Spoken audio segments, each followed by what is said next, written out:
আখেরি মোনাজাতের পরপরই মহাখালী গুলশান সড়ক ও রেলপথ অবরোধ করবেন তিতুমির কলেজের শিক্ষার্থীরা।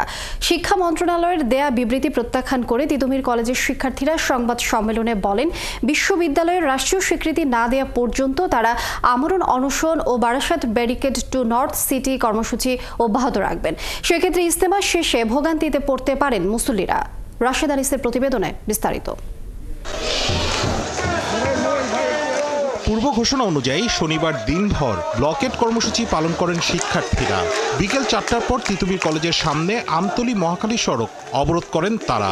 এরপর হাজারো শিক্ষার্থী মিলে বিক্ষোভ মিছিল নিয়ে তিতুমির কলেজ থেকে মহাখালী রেলপথ হয়ে গুলশান 1 চৌরাস্তা প্রদক্ষিণ করে। 1998 সাল থেকে তিতুমির কলেজকে বিশ্ববিদ্যালয়ে রূপান্তর করার জন্য তিতুমির কলেজ থেকে ইন্টারমিডিয়েট যেটা শাখাটা ছিল সেই ইন্টারমিডিয়েট শাখাটি তিতুমির কলেজ থেকে উঠিয়ে নেওয়া হয়েছিল। 72 ঘন্টা পার হয়ে গেছে, আমার ভাইরা রাস্তায়, আমার বোনেরা রাস্তায়, তাদেরকে একটু মাথার মধ্যে যাচ্ছে না, টনক নড়ছে না যে আমাদের বিশ্ববিদ্যালয়ের দাবি মানতে হবে। সন্ধ্যা 6:30টার পর গুলশান 1 চৌরাস্তা 40 মিনিটের জন্য অবরোধ করেন শিক্ষার্থীরা।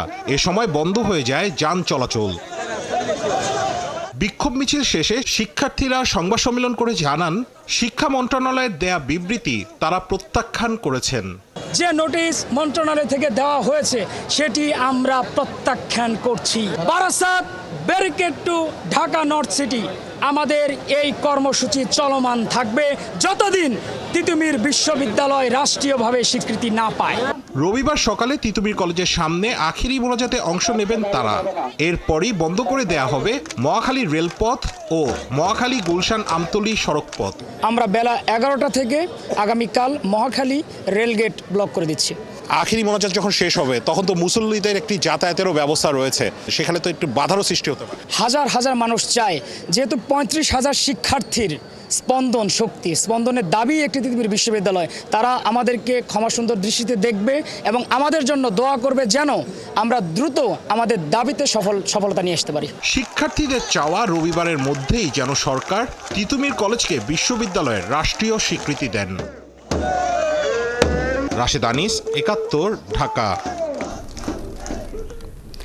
দর্শক, এ নিয়ে আরো খোঁজ রাখছেন সহকর্মী সাইদুজ্জামান সাকিব। আমরা যুক্ত হচ্ছি তার সাথে। সাকিব, পরবর্তী কর্মসূচি সম্পর্কে তো জানিয়েছেন আন্দোলনকারীরা, বলেছেন রবিবারের আখেরি মোনাজাতের পর তারা আরো কঠোর কর্মসূচিতে যাচ্ছেন। এ নিয়ে আর কি করছেন তারা আসলে, আর রাতের অনশন কর্মসূচি নিয়েও আপনার কাছ থেকে জানতে চাই আসলে। আপনি যেমনটি জানেন যে টানা 4র্থ দিনের মতো তিতুমির কলেজকে স্বতন্ত্র বিশ্ববিদ্যালয়ে রূপ দেওয়ার জন্য আমরণ অনশন করছেন তিতুমির কলেজের শিক্ষার্থীরা। সে আমরণ অনশন কিন্তু এখনও চলমান রয়েছে। আমার পিছনে দেখতেই পাচ্ছেন এখানে শিক্ষার্থীরা কিন্তু এখনও অনশন করছেন। তারা যেটি বলছেন যে তাদের যে দাবি তিতুমির কলেজকে একটি স্বতন্ত্র বিশ্ববিদ্যালয়ে রূপ দিতে হবে, সে দাবি আদায় না হওয়া পর্যন্ত তারা তাদের এই অনশন প্রত্যাহার করবেন না। এবং আজকে কিন্তু তারা বিকেল 4টা পর্যন্ত শিক্ষা মন্ত্রণালয়কে আলটিমেটাম দিয়েছিলেন যে তাদের এই দাবি মেনে নেওয়ার জন্য, কিন্তু শিক্ষা মন্ত্রণালয় থেকে একটি বিবৃতি দেওয়া হয়েছে। সেই বিবৃতি আসলে এই আন্দোলনকারী শিক্ষার্থীদের মনোপুত না হওয়ায় তারা কিন্তু সেই বিবৃতি প্রত্যাখ্যান করেছে এবং তারা আগামীকালকে কিন্তু আরও কঠোর কর্মসূচি ইতিমধ্যেই ঘোষণা করেছে।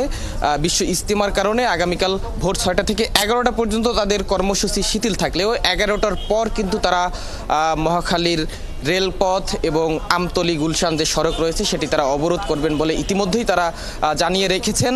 আমরা আন্দোলনের সর্বশেষ আসলে তাদের কি সিদ্ধান্ত বা তারা কবে নাগাদ তাদের এই আন্দোলন থেকে সরে আসবে বা আসলে সরকারের সঙ্গে কোনো যোগাযোগ হয়েছে কিনা সে বিষয়ে আমরা একজন আন্দোলনকারীর সঙ্গে জানতে চাই। আপনারা তো টানা 4র্থ দিনের মতো অনশন করছেন, আপনাদের এই আন্দোলনের ভবিষ্যৎ আসলে আপনারা কি দেখতে পাচ্ছেন? শিক্ষা মন্ত্রণালয় বা সরকারের পক্ষ থেকে বা কি আশ্বাস দেওয়া হচ্ছে বা যোগাযোগ করেছে কিনা?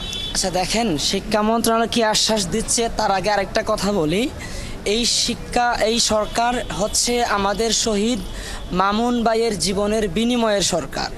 সেই জায়গাতে আমার মনে হয় যে শিক্ষা মন্ত্রণালয় আমাদের দাবি নিয়ে ভাবতে বাধ্য। তো সেই ক্ষেত্রে আমাদের সর্বশেষ আমরণ অনশন, মরে যাওয়ার পরও তো আর কোনো কর্মসূচি থাকে না, তো এইটাই আমাদের সর্বশেষ আমরণ অনশন। এখন এখানে আমাদের শিক্ষার্থী যারা আমরণ অনশন করছে তারা তো এখানে করছে, একই সাথে এদের 35,000 শিক্ষার্থী ভাই বোন আছে তো সবার পক্ষে হয়তো আমরণ অনশন করা সম্ভব হচ্ছে না। তারা যখন দেখে যে তাদের ভাই বোনের এই অবস্থা এবং সেখান থেকে হচ্ছে রাষ্ট্র যথাযথ রেসপন্স করছে না, সেটা দেখে কিন্তু পরবর্তী বিভিন্ন ধাপ আন্দোলন দিচ্ছে তাদের পক্ষ থেকে, শিক্ষার্থীরা সাধারণ শিক্ষার্থীরা সেটা দিচ্ছে। তো সেগুলো চলমান রয়েছে। এখন আমাদের কাছে এখন পর্যন্ত যতক্ষণ দায়িত্বশীলরা যোগাযোগ করেছেন সেখান থেকে আমরা আশানুরূপ রেসপন্স পাই নাই। তো আশানুরূপ রেসপন্স এবং দাবি আদায় হওয়ার আগ পর্যন্ত সেটা চলছে, আমাদের চলবে। শিক্ষার্থীরা যেটি বলছেন যে আসলে এখন পর্যন্ত তাদের যে দাবি, সেই দাবির পক্ষে তারা আসলে আশানুরূপ কোনো রেসপন্স শিক্ষা মন্ত্রণালয় বা সরকারের পক্ষ থেকে পাননি। ফলে তারা তাদের দাবিতে এখনও পর্যন্ত অনড় রয়েছে এবং তারা আগামীকালকের যে কর্মসূচি, সেই কর্মসূচি থেকে সরকার তাদেরকে কোনো আশ্বাস দিবে বলে শিক্ষার্থীরা মনে করছেন। তো এই ছিল তিতুমীর কলেজের সামনে থেকে আমার কাছে সর্বশেষ। লিনিয়া। শাহিদুজ্জামান সাকিব, অসংখ্য ধন্যবাদ আপনাকে। আমরা নিশ্চয়ই পরবর্তীতে আরো খবর আপনার মাধ্যমে জানবো। দর্শক, শাহিদুজ্জামান সাকিব আমাদের সহকর্মী যুক্ত ছিলেন আমাদের সঙ্গে, তিনি জানাচ্ছিলেন বিস্তারিত।